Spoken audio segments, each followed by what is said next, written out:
Hi, welcome to Reading with Mrs. DeGagne. Wow, can you believe it's May? We should be playing baseball. I know we will again soon, but I'm just going to put my baseball hat on because I miss it and because I'm going to read you a story today about Pedro Martinez, a professional baseball player.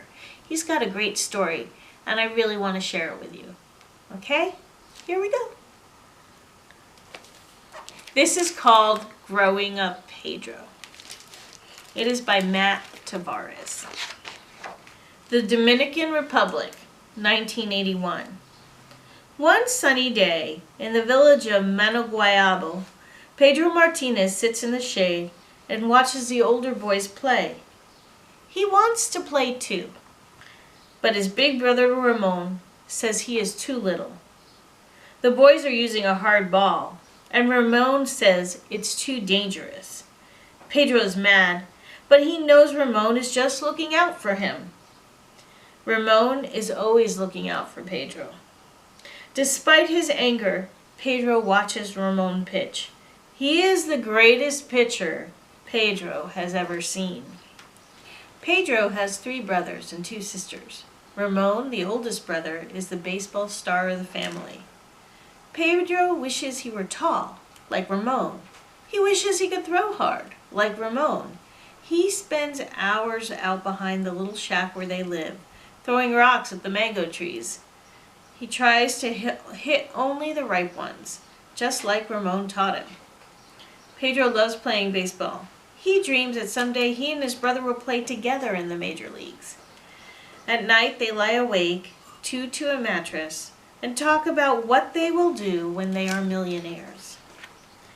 By the time Ramon is 15, he is pitching against grown men in games around Santo Domingo. Sometimes Pedro walks for miles just to watch him pitch. At 16, Ramon is the youngest player on the Dominican national team. The Los Angeles Dodgers offer him a contract. They pay him $5,000. Not much by big league standards, but more money than the Martinez family has ever seen. Ramon uses some of the money to buy his little brother Pedro his first real baseball glove. In 1984, when Pedro is 12, Ramon starts training at Campo Las Palmas, the Dodgers' Dominican Baseball Academy, a 2-hour bus ride from Manoguayabo. Every chance he gets, Pedro tags along. Sometimes he even gets to play catch with Ramon on the field before practice. For Pedro, it is like a dream. He can't believe he is on a real baseball field with real professional ball players. He is so proud of his big brother. One day, a coach from the Dodgers watches Pedro pitching to Ramon. The coach tells Pedro that if he works hard, maybe someday the Dodgers will sign him too. In 1985, days before his 17th birthday, Ramon leaves for his first season in America. Pedro is so happy for Ramon, but it breaks his heart to see him go. Now that Ramon is gone, Pedro is more determined than ever to make it to the major leagues. Every day, he practices and practices. For Ramon, adjusting to life in America is not easy. When his team stops to eat at a restaurant, he does not know what to order because all the menus are in English. He can't talk to anyone. Ramon tells Pedro all about it.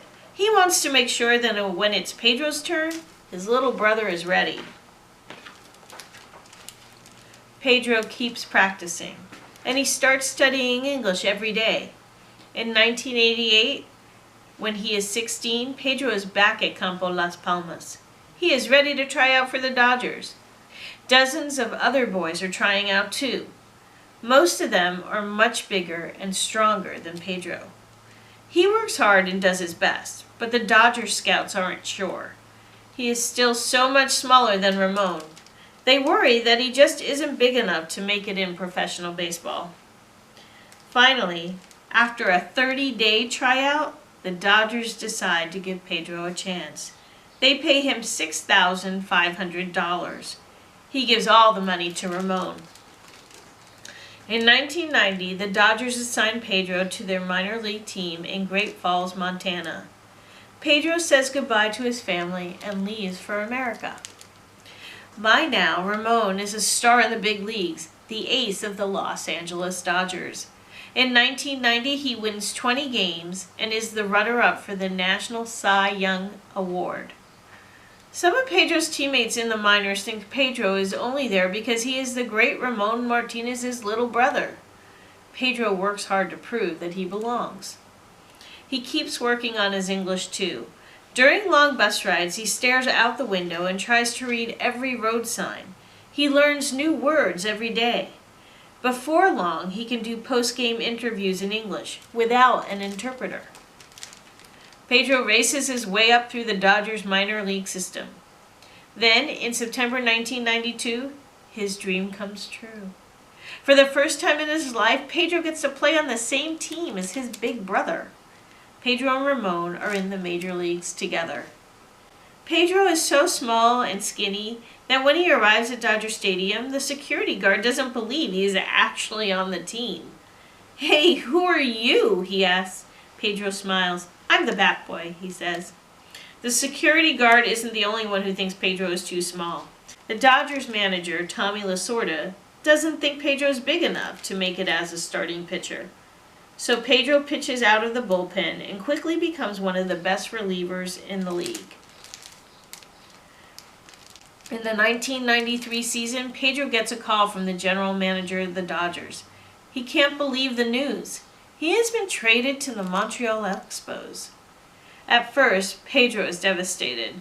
He doesn't want to leave Ramon and move to a new city where he doesn't know anybody. He's working so hard to learn English, but most people in Montreal speak French. Ramon calms Pedro down. He tells his brother that maybe this could be good for him. The Dodgers were never going to let him be a starting pitcher. Maybe in Montreal, he'll get his chance. It turns out that Ramon is right. Pedro goes to Montreal in 1994 and immediately joins the starting rotation. Every time he takes the mound, he remembers everyone who doubted him. With every pitch, he tries to prove them wrong. Whenever the Expos play the Dodgers and Ramon pitches against Pedro's new team, Pedro can't help but cheer for his big brother. When his teammates ask him to knock it off, Pedro sneaks down to the clubhouse to watch Ramon on TV. On August 29, 1996, Pedro and Ramon are scheduled to pitch against each other. Pedro does not want to do it.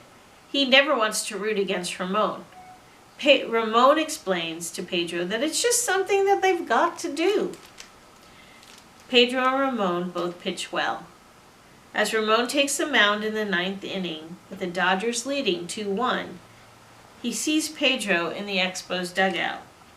Pedro smiles, relieved that it's almost over, and happy to lose to his big brother. In 1997, Pedro is the best pitcher in the National League, even better than Ramon. He can throw a 97-mile-per-hour fastball, a curveball that makes hitters' knees buckle, and a changeup that is almost impossible to hit. Pedro is a superstar now. The Expos know they can't afford to pay him. So a week after he wins the 1997 National League Cy Young Award, they trade him to the Boston Red Sox. In December, Pedro flies to Boston and signs a 6-year, $75 million contract with the Red Sox, making him the highest paid baseball player of the time. In the summer of 1998, on days when Pedro pitches, the streets of Boston buzz with anticipation. By game time, Fenway Park is packed.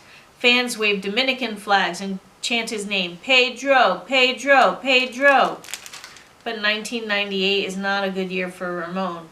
Pitching for the Dodgers on June 14th, he tears a muscle in his shoulder. The team doctor tells him he needs surgery. Ramon worries that he might never pitch again. Pedro tells his brother not to give up. After his operation on June 30th, Ramon spends the rest of the season working to rebuild the strength in his injured shoulder and watching his little brother on television. On days when it's not his turn to pitch, Pedro never stops talking and dancing and laughing and joking with his teammates.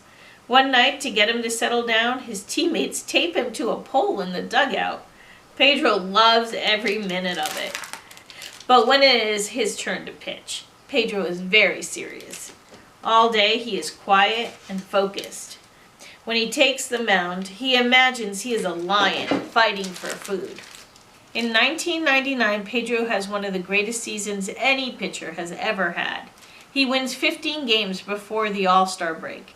He is the starting pitcher in the All-Star game and dazzles the home crowd at Fenway Park by striking out 5 of the 6 batters he faces. Meanwhile, Ramon is working hard to get back on the field. Late in the 1999 season, he makes it all the way back to the major leagues and joins Pedro on the Red Sox. During games, they sit together in the dugout. They coach each other and help each other. With his big brother by his side, Pedro is better than ever. On October 9, 1999, with the Red Sox facing elimination from the playoffs, Ramon leads the team to victory over the Cleveland Indians and keeps Boston's season alive. 2 days later, in the final game of the series, Pedro's right shoulder is so sore he isn't supposed to pitch. But with the score tied 8-8 in the 4th inning, he enters the game. Even though he can't lift his arm up high enough to throw a good fastball, he pitches 6 no-hit innings to send the Red Sox to the American League Championship Series. Back in the Dominican Republic, people dance in the streets. Kids tie scraps of metal to their bikes and ride through the darkness. Sparks light up the night like fireworks. After the season, Pedro celebrates with his family. The little shack is gone now. Pedro and Ramon bought all the land around it to build this special place where the whole family can come together. They call it La Finca, the little farm.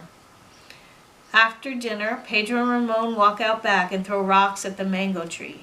Together, they hit one mango after another. Pedro hits only the ripe ones, just like Ramon taught him. Wasn't that a great story about baseball and brotherhood? I'm so glad I could share it with you today. Come back next time for another episode of Reading with Mrs. DeGagne. See you soon. Bye.